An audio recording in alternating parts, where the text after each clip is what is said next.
Hello, friends, fiends, and fellow UBTubers, and welcome to episode 762 of the Daily Comic and Collectible. Today, the collectible of the day is the PCS Collectibles, Marvel Comics, Spiderman Gamerverse, 1/12 scale diorama statue set featuring the Rhino. Based on the 2018 Spider-Man video game, PCS Studios is bundling three fantastic statues based off Gamerverse series. Spider-Man, balanced on top of a broken pillar as he attempts to evade the attacks from the recently escaped Sinister Six Rhino, who's seen rampaging onward, making his escape from the raft, and Scorpion, who's leaping from the walls to give a venomous sting. Sideshow Collectibles and PCS Collectibles present the Spider-Man, Rhino, and Scorpion 1/12 scale statue set, based on the epic cell block breakout sequence from the hit video game Marvel's Spider-Man. The Spider-Man, Rhino, and Scorpion 1/12 scale statue set features the friendly neighborhood hero up against two formidable foes, each with a proximity base inspired by the action-packed showdown in the Raft Supermax Prison. Today, I'm featuring Rhino, clad in a complex suit of gray armor. Alexei Sitsevich, the brutally strong battering ram of the criminal operation. Rhino measures 6.9 inches in height, standing on top of rubble in his containment zone, flexing and ready to charge his nimble nemesis. Each statue included in this 3-pack set features a highly detailed sculpt and careful paint applications to recreate all of the on-screen details from the Marvel Spider-Man. Their dynamic poses complement one another to create a full battle scene when displayed together. This 3-piece Spider-Man statue set featuring the Rhino was released in 2023 by PCS Collectibles. Now, the comic of the day is The Thing, Volume 1, Issue number 24, with the cover date of June 1985, with story by Michael Carlin, art by Ron Wilson, and cover by Ron Wilson. This story is titled One Man's Prison. This story opens at the Project Pegasus facility. The Rhino is being loaded up into a prisoner transport in order to be taken to the new prison. While the guards are nervous that the Rhino might attempt to break free, the villain has no intention of doing so, because his cooperation could finally see him get free of the costume that is bound to his skin. When he boards the transport without incident, the guards breathe a sigh of relief.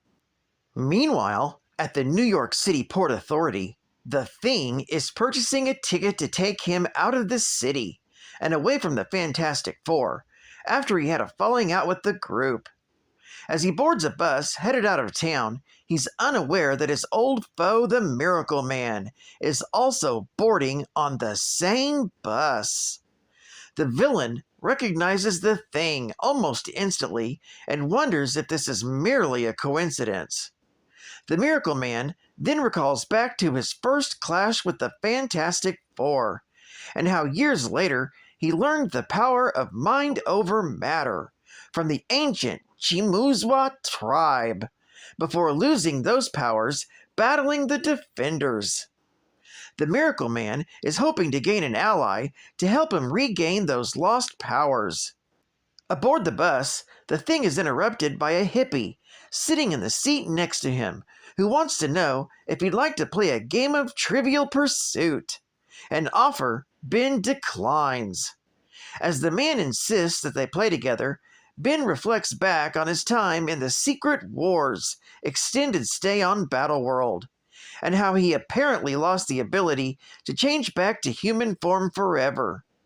He also recalls how Johnny is now dating his old girlfriend, Alicia Masters, and Reed had been keeping secrets about the fact that he could change back to human form whenever he wanted. As Ben is lost in thought, he neglects to notice the attention the Miracle Man is paying him. Suddenly, the bus driver is enthralled by the villain and pulls over. Miracle Man then jumps off the bus and into the middle of the road in the path of the oncoming prison transport truck, and uses his powers of hypnosis to force the driver to crash, freeing the Rhino from within. The Rhino manages to recover the guards and drive and get them clear before the truck explodes. The Miracle Man then presents himself to the Rhino, explaining that he has come to liberate him. The Rhino is furious, explaining that going along peacefully to prison was his only chance of finally getting free from his costume. Seeing that the Rhino will be an unwilling ally, Miracle Man mesmerizes him and orders the Rhino to charge at the bus. Seeing the charging supervillain, everyone gets off the bus except for the Thing, who's too engrossed in his newspaper to notice the rushing danger. As the bus tumbles down the cliff, it's shattered into pieces, but Ben emerges from it unharmed and begins climbing up to get back at whoever attacked him. Back at the top, the Thing is attacked by the Rhino, and the two thrash it out. Eventually, the Thing's blows cause the Rhino to snap out of the Miracle Man's control. Rhino then stops, telling the Thing that he wants to go straight because it's his only shot at becoming human again, a plea that strikes the Thing's heart. Suddenly, Ben is being swarmed by the other bus passengers, now under the Miracle Man's thrall. When the Miracle Man then tries to hypnotize the Rhino again, the villain resists. He charges at Miracle Man, but the hypnotist dodges out of the way. While everyone else is distracted, the hippie from the bus suddenly appears with an automatic weapon. Shouting justice is served, he fatally shoots the Miracle Man. Recovering from his impact, the Rhino finds Miracle Man's dead body and goes berserk. Screaming about being innocent, he tries to plow through a forest to get away. Ben follows after him and convinces him to surrender to get the help he needs. Soon enough, Ben has taken Rhino back to Project Pegasus, where he's taken back into custody. There, Ben meets with the guardsman, who tells Ben that Quasar no longer works for Pegasus, and with most of the supervillains being transferred off facility, they have no need for Ben's enhanced abilities. Ben thanks them for their trouble anyway, and before he leaves, he stops to ask if anyone knows where the nearest bus station is.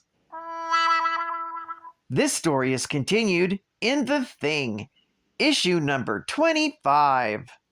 Geek Fact. This issue features the death of the Miracle Man, Joshua Ayers. The Miracle Man possessed superhuman hypnotic powers, which enabled him to influence the minds of large masses of people simultaneously.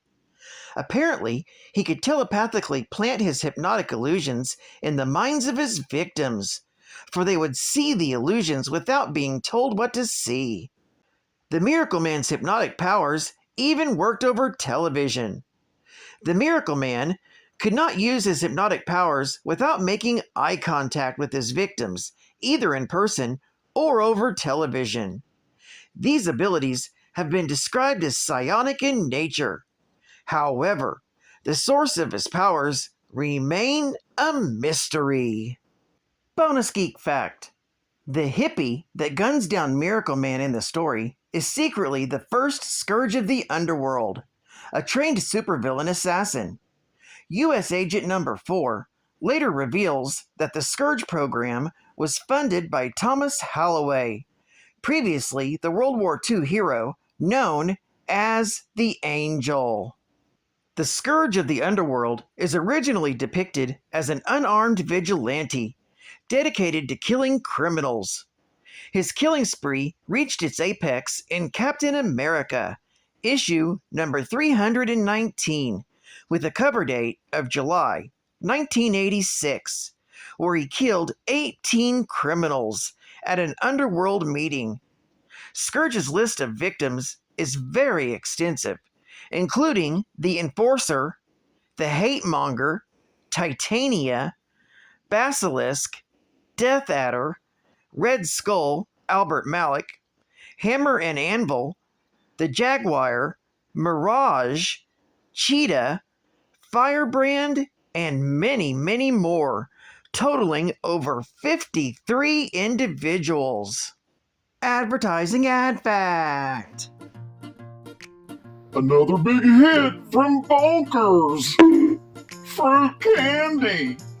The Bonkers Bike Bag! Bonkers hits you again with this fun new bike bag. It attaches to the front or back of your bike, and you can only get it from Bonkers. Bonkers comes in 3 fruity flavors: strawberry, grape, and orange. Bonkers is so super fruity, Bonkers bonks you out. All orders must be received by August 15th, 1985. Uh-oh. The geek fact. The geek fact. You put the boom boom dear to my heart. You put storm sky high when the fighting starts. Geek facts fill in my brain. Yeah. Spidey does a thwip and Miles does the same. Comic books are all a go-go. Endings leave me hanging like a yo-yo. Comics are all a go-go. Yeah. Can't believe heroes fly so high. Superman's home at the North Pole. Spidey's getting ready to a go-go. Yeah.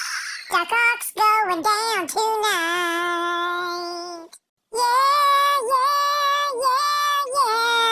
The geek fact. Alexei Sitsevich was just another thug in the Russian mafia, grasping at dreams of easy money and headed for a nasty, brutish, and short life.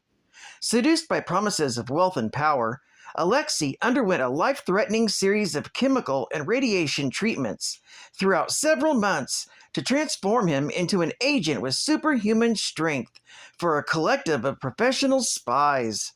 In part, this was to support his family. Alexei's powerful suit was modeled after the hide of a rhinoceros.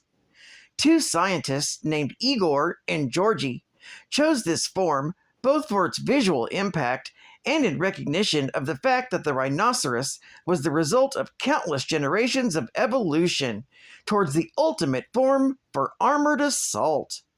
They selected Alexei for his muscular physique and low intelligence, which they believed would ensure his loyalty.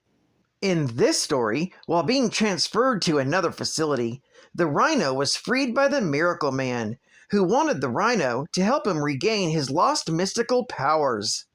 The Rhino did not wish to be freed, however, preferring to seek medical treatment to remove his costume, which had been grafted onto his skin, following the space shuttle crash when he had teamed up with the Leader. He also blamed the Leader for the suit being grafted to him in the first place.